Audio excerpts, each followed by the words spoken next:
Hoy es el Día Mundial del Corazón, 29 de septiembre. Veíamos hace un rato que en Plaza 25 de Mayo de nuestra ciudad, por iniciativa de la Secretaría de Salud del municipio, hay una carpa instalada. Hablaba la doctora Mildred Colaberardino, hay cursos de RCP, pueden pasar, asesorarse sobre algún tema en especial que tenga que ver con el corazón, a tomarse la presión y varias cosas más. Ahora en el piso vamos a hablar con el doctor Gabriel Escatarello, él es cardiólogo y presidente del Círculo Médico de nuestra ciudad. Gabriel, bienvenido, ¿cómo estás?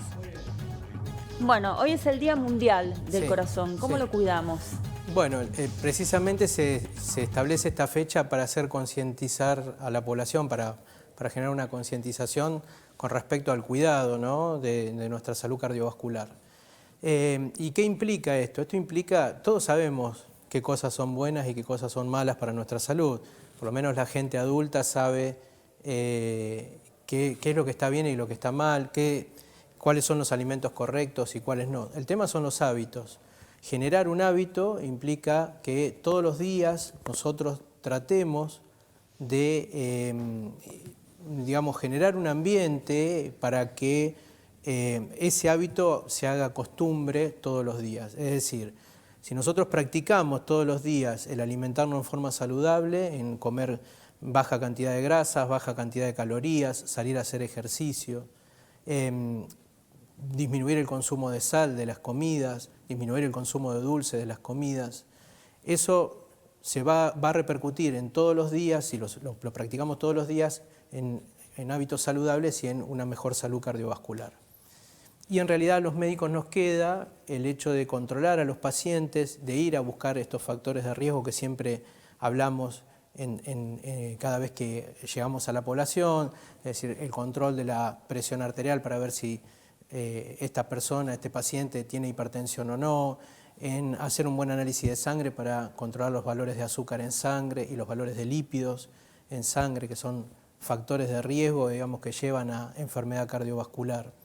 Este día entonces se conmemora como para generar una concientización en la población de que entre los hábitos saludables más la consulta preventiva a los médicos, nosotros obviamente logramos disminuir, y el objetivo es disminuir notablemente la enfermedad cardiovascular. ¿Cuáles son las patologías cardiológicas más comunes hoy en el mundo? Lo que más se ve en la consulta son la hipertensión arterial, como la más frecuente, también la hipercolesterolemia, diabetes, que son los factores de riesgo con los que trabajamos todos los días. Y obviamente el impacto que tienen estas enfermedades sobre el corazón y sobre las arterias. Enfermedad arterial coronaria, enfermedad de las válvulas cardíacas, procesos, digamos, de insuficiencia cardíaca, donde el corazón, por un deterioro, no llega a abastecer a todo el organismo de sangre y oxígeno en el requerimiento que tiene el organismo en sí. Eso es lo más frecuente que vemos. Bueno, hay cosas que se pueden evitar con los controles probablemente y decirle no a los factores de riesgo como el sedentarismo, el tabaquismo, el consumo de grasas, de sal y tal vez otras patologías que ya están instaladas, que se vuelven crónicas, que ¿cómo se tratan? A ver, hay algunas que supongo serán quirúrgicas. Claro, la prevención se divide básicamente en prevención primaria, que nosotros nos adelantamos, o sea, evitamos que el paciente tenga los factores de riesgo, evitamos que se expresen esos factores de riesgo en aquellos que por ahí tienen alguna predisposición genética y en aquellos que ya tuvieron un evento cardiovascular, como puede ser un infarto, un accidente cerebrovascular. Se trata de la prevención secundaria, es decir, evitar que haya un nuevo evento. Nosotros a estos eventos los llamamos eventos duros. Prevenir que haya un nuevo evento que lleve al paciente a ponerlo nuevamente en riesgo. Obviamente que hay patologías que se tratan con fármacos y los pacientes andan muy bien, y hay otras patologías que se tienen que tratar con intervencionismo, es decir, el implante de prótesis, la colocación de stent a nivel coronario o a nivel carotidio, el reemplazo de válvulas en el caso ya de cirugías cardíacas o la realización de bypass. Pero siempre, digamos, cuando nosotros llegamos a este punto, digamos, en este punto donde hay que operar al paciente, es como que ya la patología ha avanzado. Nosotros tenemos que adelantarnos a eso. Pero es importante este espacio que que nos estás dando acá a los cardiólogos y a los médicos, en realidad en tu noticiero, porque lo que tenemos que hacer es concientizar siempre a la población de que hay que cuidarse, de que hay que tener hábitos saludables, que eso se hace en costumbre si los practicamos todos los días, y que al médico no hay que ir cuando uno está enfermo, hay que ir para hacer prevención. Los médicos también hacemos prevención de todo este tipo de patologías para que no terminen desarrollándose y tener que tratarlas más tarde. ¿Qué pasa con los chicos? Bueno, es importante eso. Los chicos también hay que fomentarles desde la infancia el hábito saludable, desde los primeros momentos de su vida, cuando empiezan el jardín de infante, de evitar los alimentos que tengan mucha sal, de evitar los alimentos que tengan mucho azúcar, de hacer actividad física, fomentar la realización de actividad física. Obviamente que la actividad física uno no tiene que digamos, ser un atleta para hacer prevención. Con salir a caminar 3 o 4 veces por semana salimos del sedentarismo. Uno no tiene que matarse en un gimnasio para ser saludable. Lo que tiene que hacer es salir a hacer actividad física de la manera que nos guste. Y obviamente en el ambiente donde hay niños, los adultos, evitar transmitir, digamos, los factores de riesgo, haciendo hincapié en la alimentación y sobre todo evitando fumar en ambientes donde hay niños, también es importante.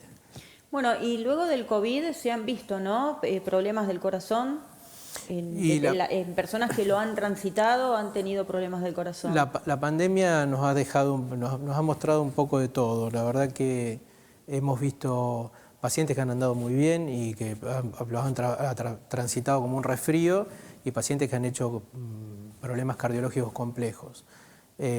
Los pacientes que tuvieron la peor parte, digamos, que estuvieron en terapia, vimos mucha embolia pulmonar, mucha formación de coágulos adentro de los vasos sanguíneos y en la arteria pulmonar, y lo que se llama tromboembolismo de pulmón, cuadros coronarios, cuadros de infección en el músculo del corazón, que se llama miocarditis, cuadros que afectaron en la membrana que recubre el corazón, eso se llama pericarditis.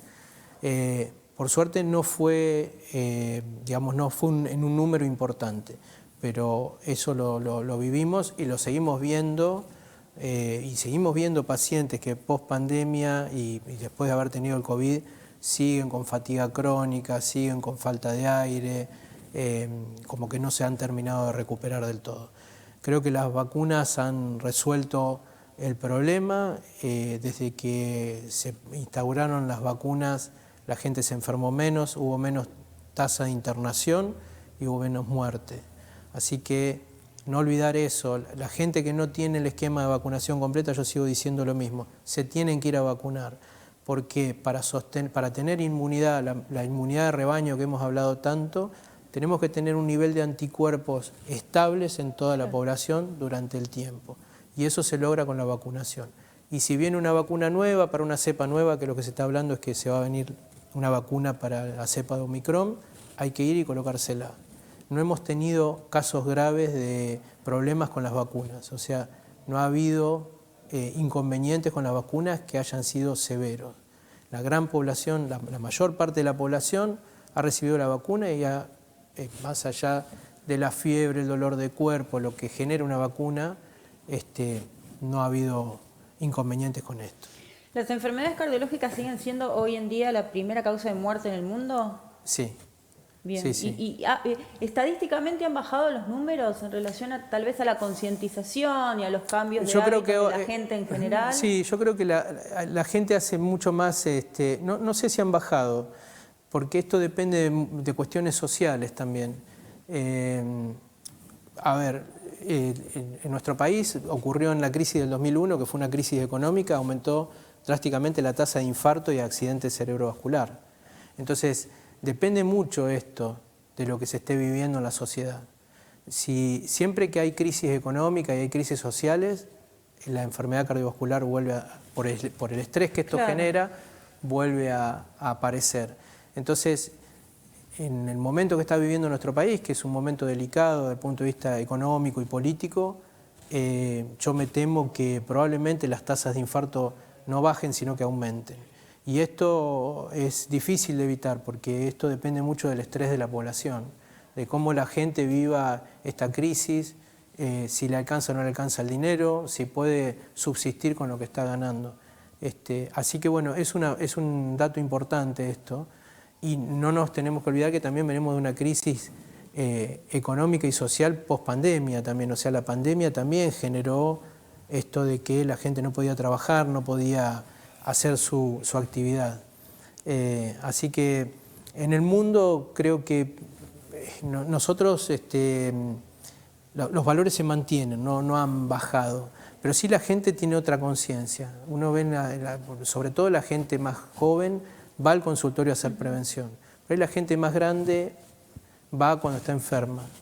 Pero eso ha cambiado, me parece que hemos logrado algo en eso, en cuanto a la comunicación, ¿no? Gracias, doctor. No, por favor, gracias a ustedes.